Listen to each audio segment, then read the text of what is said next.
to strengthen the people-to-people ties between Canada and the Philippines. The Philippines is Canada's largest source of immigrants. Indeed, Tagalog is spoken from coast to coast to coast. And in many ways, our two countries continue to grow closer every day. Un bon nombre d'entrepreneurs canadiens et philippins choisissent d'étendre leurs activités de leur entreprise dans un pays ou l'autre. Je pourrais vous donner l'exemple de Jollibee, que j'ai visité ici à Manille et qui est également établi au Canada. Certains d'entre vous se rappelleront peut-être que je m'étais arrêté au restaurant Jollibee de Winnipeg il n'y a pas si longtemps. Si l'on resserre les liens entre les Philippins et les Canadiens, les gens qui travaillent fort auront encore plus d'occasions de faire leur marque dans un monde de plus en plus mondialisé. C'est l'un des messages que je retiens de ma rencontre avec ces dirigeantes d'entreprises philippines inspirantes. There are countless examples of Canadian and Filipino entrepreneurs who choose to grow their business in one country or the other. You see companies like Jollibee, which I visited here in Manila, expanding their operations in Canada. Some of you may remember that I stopped by a Jollibee in Winnipeg not too long ago. Closer ties between Filipinos and Canadians mean more opportunities for hardworking people to get ahead in an increasingly globalized world. This is something that was echoed yesterday when I met with inspiring Filipino and women business leaders. Another important part of our efforts to strengthen our relationship with the Philippines is development assistance. In times of need, Canadians are not only willing but ready to lend a hand to those who need it most. During my visit, I had the opportunity to visit the Lican Center for Women's Health, which aims to provide quality health services and family planning. The Lican Center has been working in partnership with Inter Pares, a Canadian NGO, as part of their Innovations to Reduce Maternal Deaths project. With the support of the Inter Pares and the Canadian government, 3 new clinics in and around Manila have so far been set up as a result of the initiative, clinics that provide invaluable support to mothers and their newborns. This is very much in line with Canada's feminist international assistance policy, as we expect the project is expected to benefit 16,000 women and 6,400 children in the region.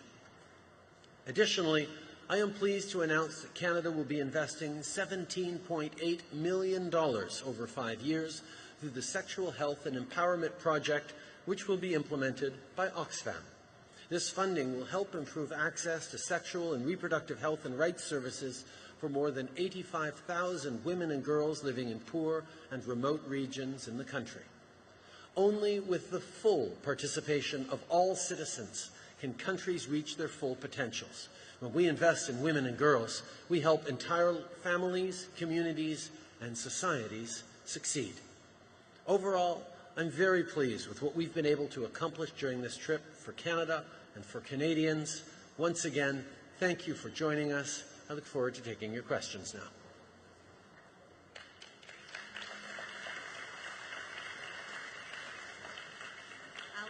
From CBC, why do you feel Canada should join the East Asia Summit?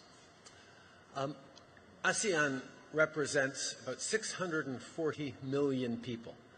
That's a group of citizens twice as large, almost twice as much as the United States. So it's a tremendous economic opportunity for Canadians to engage in an extremely fast-growing region where we already have very good, very positive ties. If you group together the ASEAN nations, it actually would make Canada's 6th largest trading partner. So we're already very engaged with ASEAN, and being able to be full members of the East Asia Summit will allow us to continue to promote issues around security, economy, people-to-people ties that really, really matter. Again, this is about creating opportunities for Canadians, for Canadian businesses, for Canadian NGOs to engage more constructively and productively with over 640 million people in the ASEAN economies. Specifically though, what is it about the East Asia Summit and the Defense Ministers Plus that is alluring to Canada? We have been members of APEC for many years, and that has been a premier opportunity to discuss economic collaboration around the Pacific region. But there is more than just economics to discuss, and the East Asia Summit has become the central place for discussing around Pacific issues. Canada is a Pacific country, as you well know, and being able to engage on broader issues of security, of development, of human rights, of economic opportunity, broader than just the APEC group, is very much in line with how Canada wants to and should engage constructively with the region and indeed with the world. Canada is deeply committed to multilateral institutions and fora, and the East Asia Summit is an important one in an extremely compelling and growing region of the world. Le groupe d'ANAS représente 640 millions de personnes et comme on sait, ça c'est presque le double de la population des États-Unis. Ça représente, si on regroupe les pays ensemble, notre 6e partenaire économique dans le monde et on devrait en faire davantage. De pouvoir être engagé dans le sommet de l'Asie de l'Est, ça nous donnerait l'opportunité d'être présents pas seulement sur des discussions économiques qu'on a à l'APEC, mais sur des discussions de sécurité, de droits humains, de développement, d'opportunités pour nos citoyens dans une région qui était d'une croissance extrêmement rapide. On voit l'importance de diversifier, d'être engagé de façon positive et productive dans le monde et la présence du Canada au sein du sommet de l'Asie de l'Est, au sein de l'ANAS, représente une vraie opportunité pour le Canada et pour les Canadiens. JP Tasker, CBC News. Did you raise the issue of human rights and the extrajudicial killings with President Duterte while you were here in the Philippines, and if not, why? I actually had an opportunity to have a conversation with President Duterte just before our meeting earlier this morning, the larger meeting earlier this morning, in which I emphasized, of course, the people-to-people ties between Canada and the Philippines and the great connections there. But I also mentioned human rights, the rule of law, and specifically extrajudicial killings as being an issue that Canada is concerned with. We also discussed the garbage issue, which I know has been a long-standing irritant, and I committed to him, as I'm happy to commit to you all now, that Canada is very much engaged in finding a solution on that. Okay. Oui, j'ai eu la chance d'échanger directement avec le président Duterte, où j'ai parlé évidemment des liens personne à personne très profonds entre le Canada et les Philippines, mais j'ai aussi soulevé des enjeux plus difficiles, notamment les droits humains, la règle du droit et aussi la question des meurtres en dehors de l'encadrement du système judiciaire. C'est un enjeu qui est préoccupant pour les Canadiens et il fallait absolument que je le souligne directement avec le président. On a aussi parlé d'un enjeu par rapport à des déchets canadiens qui sont ici à Manille et on travaille ensemble pour régler la situation. And what was the President's reaction when you raised the issue of human rights? Was he receptive to your message? Canada has earned a reputation for being able to have strong and sometimes frank, always frank, sometimes firm discussions around rule of law and human rights with partners around the world. It's very much what people expect of Canada, and it comes as no surprise when we do bring it up. This is something that is important to Canadians and it's important to the world, and I will always bring that up. The President was receptive to my comments, and it was throughout a very cordial and positive exchange. Okay. Les gens autour du monde s'attendent à ce que le Canada parle de droits humains, parle de nos valeurs. Alors, c'est jamais une surprise quand le Premier ministre canadien parle d'enjeux des fois difficiles. Ça fait partie de nos valeurs, mais ce qui fait aussi partie de nos valeurs, c'est de le faire de façon ferme, mais respectueuse. Et le président a été très réceptif à mes commentaires. Bonjour, M. Trudeau, Philippe Vincent Fozzi de Radio-Canada. Demain, on va parler de mission de paix. Je ne vous demande pas de dire ce que vous allez annoncer demain. Et j'aimerais ça, juste que vous soyez capable d'expliquer aux Canadiens comment, avec 600 soldats, 150 policiers, alors qu'il y en a 110 000 casques bleus déployés dans le monde, on peut être efficace comme pays et avoir un impact? Voilà la question. C'est au cœur des réflexions que le Canada a depuis bien des mois déjà, depuis qu'on s'est engagé à présenter jusqu'à 600 soldats et un demi-milliard de dollars aux opérations de la paix onusienne. Comment, quand on parle de presque 100 000 casques bleus autour du monde, est-ce que jusqu'à 600 soldats canadiens peuvent avoir un impact significatif quand on voit l'ampleur des défis et des problèmes qu'on a autour du monde?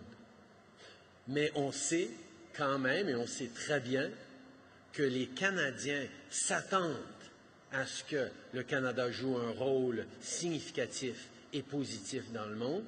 Et le monde et l'ONU ont besoin du Canada d'apporter ses capacités, son expertise pour faire une différence. C'est la réflexion qu'on a depuis plusieurs mois et je sais que tout le monde va être très heureux de voir la solution tout à fait à l'image de nos valeurs et de notre approche que nous allons présenter demain.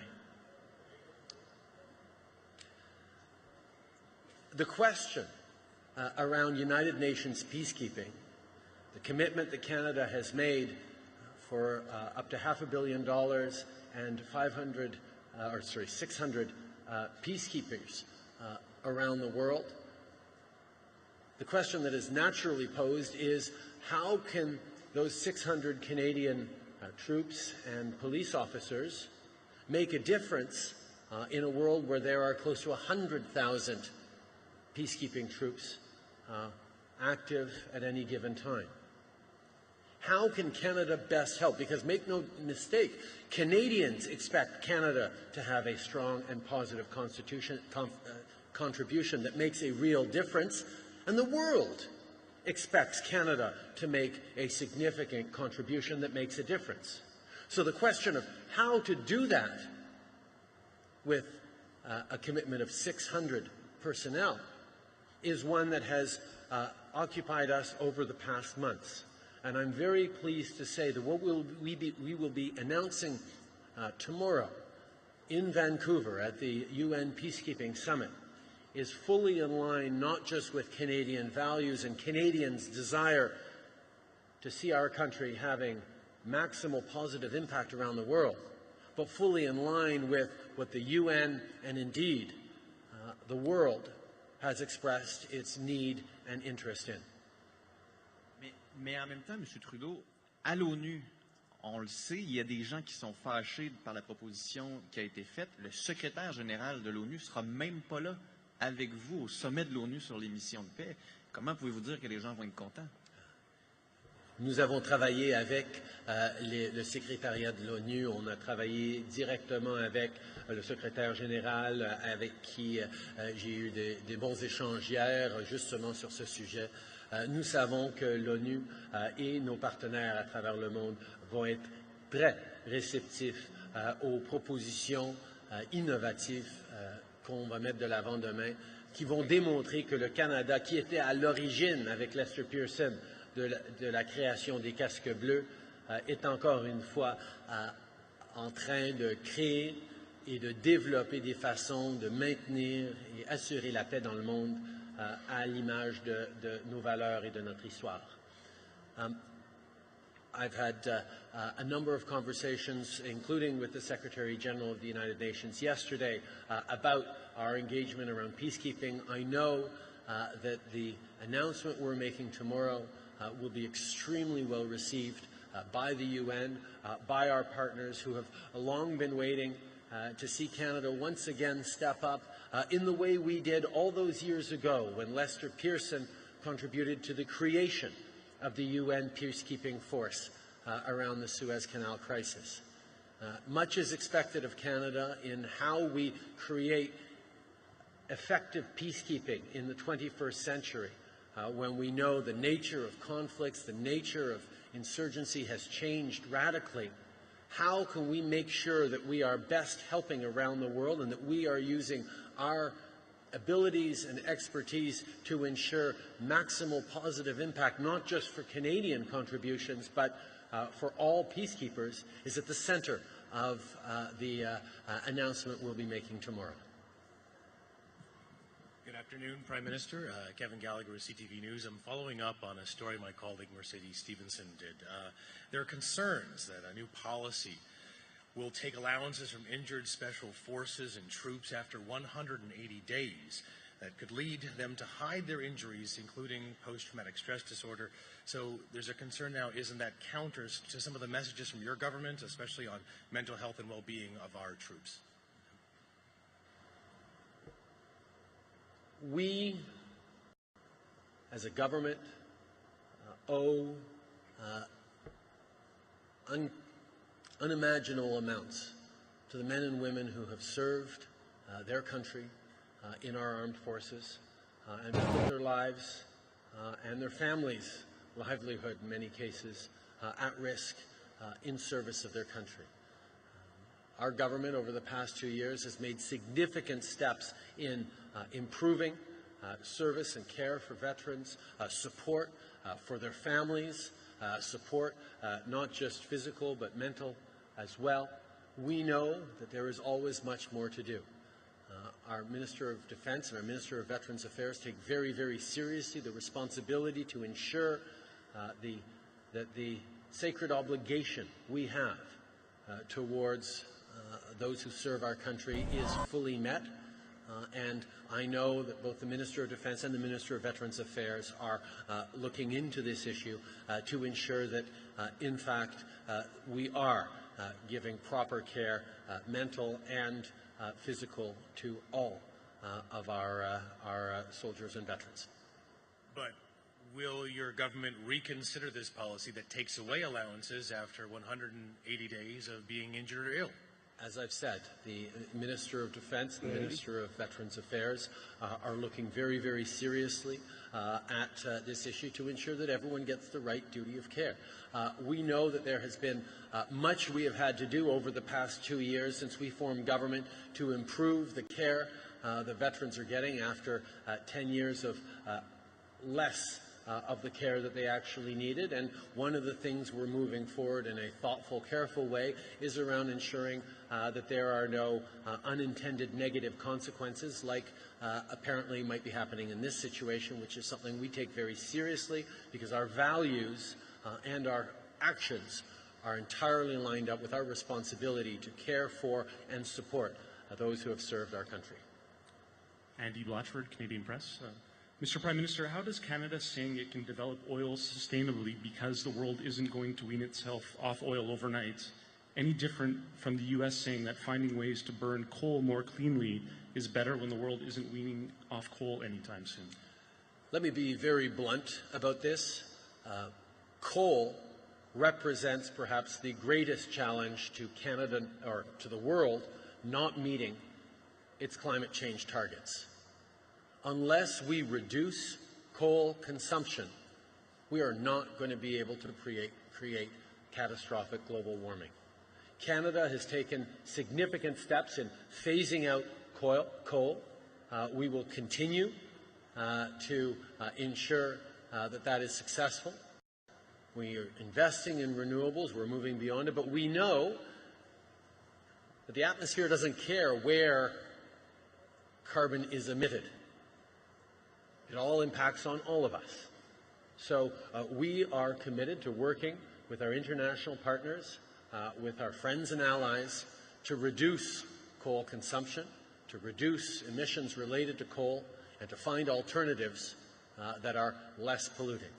This is something that matters deeply, and it's why Canada has made a commitment of $2.65 billion on international development assistance specifically to fight climate change and to get countries and communities to reduce their dependence on fossil fuels, particularly coal, and move towards cleaner sources of energy.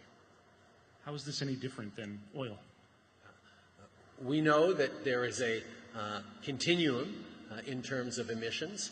Coal is the dirtiest, oil is next, and then natural gas has the lowest emissions profile of the fossil fuels. We need to reduce fossil fuels in general to move towards a low-carbon economy. We need to ensure we are creating much greater energy efficiencies while at the same time ensuring the way we are extracting and processing and using these fuels has the minimal impact on the environment. It's hardest to do with coal, but we recognize that there is much to do in improving our efficiencies and our cleanliness or the lowering of emissions around all fossil fuels. Nous savons que le charbon est responsable pour les plus grands défis au niveau des changements climatiques et nous devons réduire et éventuellement éliminer l'utilisation du charbon comme source d'énergie. Le Canada a déjà mené la charge en éliminant les centrales du charbon dans les prochaines années. Nous allons continuer de le faire, mais nous savons aussi que nous nous devons d'être engagés autour du monde pour développer des solutions qui démontrent qu'il y a d'autres alternatives au charbon. Des différents carburants fossiles, c'est évidemment le charbon qui est le plus émetteur. Ensuite, c'est le pétrole et le mieux des carburants fossiles, c'est le gaz naturel qui en émet le moins. Mais ça représente quand même des défis où on doit augmenter notre efficacité énergétique et nous devons aussi améliorer notre façon de rendre ça plus propre pour pouvoir atteindre nos cibles pour empêcher des changements de climat catastrophiques. Prime Minister, Mike Couture with Global National. I'd ask you to answer in English and French to this question, please. More than a year ago, after the execution of Robert Hall in this country, a statement from your office said that you would be working with the Philippine government and other international partners to, quote, bring Hall's killers to justice. What are you doing to make that happen? We have actually mentioned the collaboration with the Philippines when I had an exchange with President Duterte earlier today. We continue to be part of international efforts to fight against international terrorism, to reduce the use of hostage-taking as a fundraising mechanism for terrorist groups and cells, and we continue to work to ensure that there are consequences for anyone who is engaged in terrorist hostage-taking. We have been advised by the Philippines that most of the people engaged in the kidnapping of the two Canadians have been killed in military operations, but we continue to work with the Philippines to ensure that everyone associated with that is brought to justice. Le Canada continue d'être engagé avec une coalition de partenaires et alliés dans la lutte contre le terrorisme international. Nous allons continuer de travailler avec les Philippines pour s'assurer que tous ceux qui sont responsables de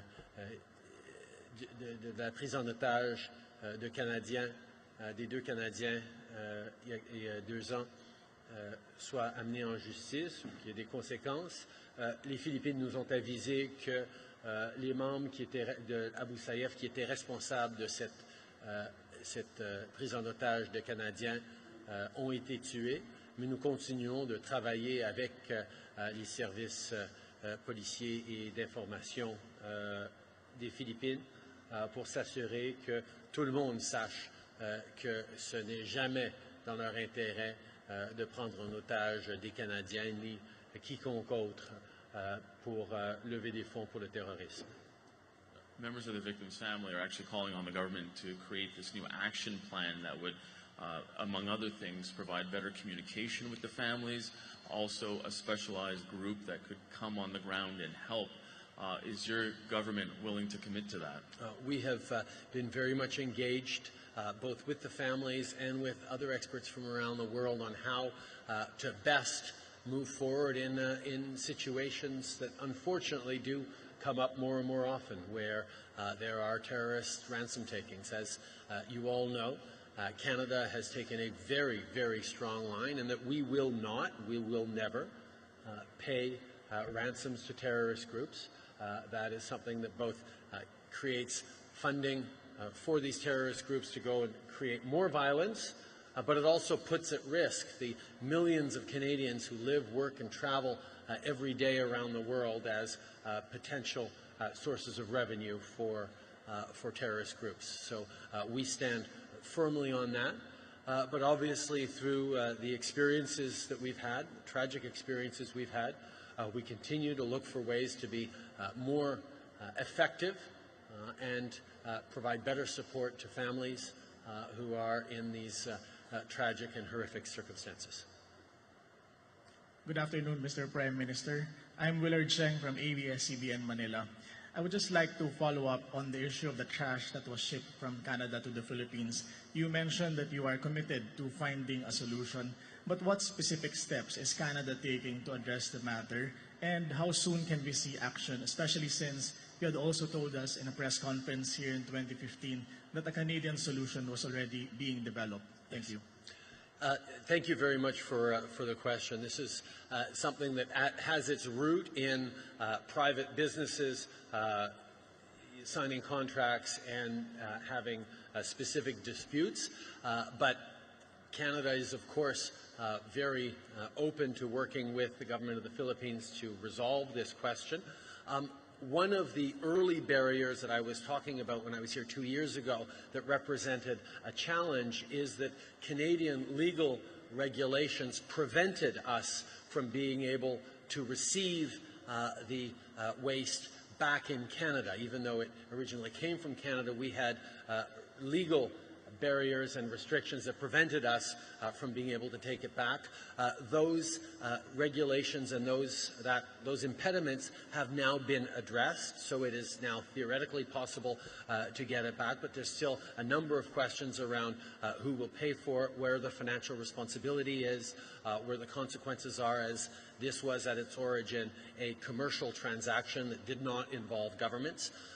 But I expressed to President Duterte and have the assurance of my officials both here in the Philippines and back in Canada that we will continue to work on this and hopefully resolve this situation. Last question. Hang on, I'll just answer that one in French. Aux origines du défi au niveau des déchets qui sont ici aux Philippines d'origine canadienne, c'est un enjeu entre deux compagnies, ou une compagnie privée, et donc ça n'impliquait pas dès l'origine les gouvernements. Mais quand il est maintenant question de rapatrier ces déchets au Canada, on s'est rendu compte qu'il y a des blocages légaux qui empêchaient le Canada de reprendre ou d'accepter de reprendre ses propres déchets une fois qu'il s'était rendu outre-mer. Nous avons trouvé des façons de permettre, au moins théoriquement, de reprendre ces déchets, mais là, il y a une question de comment ça va se faire et à qui la responsabilité de payer pour ça. Comme c'était une affaire de corporation privée, le gouvernement n'a pas la responsabilité directe, mais nous, comme je l'ai dit au président Duterte, nous prenons très au sérieux notre responsabilité de contribuer à une solution et nous travaillons ensemble là-dessus. Good afternoon, Prime Minister. I'm Ayi Makaraig from Agence France Presse. You mentioned you raised the issue of extrajudicial killings with President Duterte. Could you tell us what actions is Canada calling on the Philippines to do to address these allegations? And secondly, human rights groups have expressed concern about the declining state of human rights in Southeast Asia, from the Rohingya crisis in Myanmar, the crackdown on civil rights in Cambodia and Vietnam, to the allegations of killings in the drug war. Do you think the issue of human rights should be discussed at length and in depth more in ASEAN? Thank you.